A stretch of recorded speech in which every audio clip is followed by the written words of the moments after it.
তো কম নাই, লম্বা তো করবো না, শুধু শর্টের উপরে দুই একটা কথা বলছি।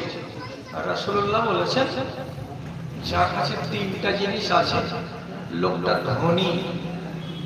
যে লোকের কাছে তিনখানা জিনিস আছে এই লোকটাকে জীবনে কেউ যেন কাঙ্গাল না বলে। কি কি তিনটা জিনিস? একদম সহি হাদিস বলছি। কালবুন শাকিরুন ওয়া লিসানুন যাকিরুন ওয়া যাওজাতুন সালিহাতুন তুইনুকা আলা আমরি দীনিকা ওয়া দুনিয়াকা। আপনাকে একটা মুখ দিয়েছে আল্লাহ তাআলা, এই মুখখানা দিয়ে আপনার মাঝের সাজে দিনের বেলায় রাতের বেলায় যখন তখন একটা করে জিকির বের হয়।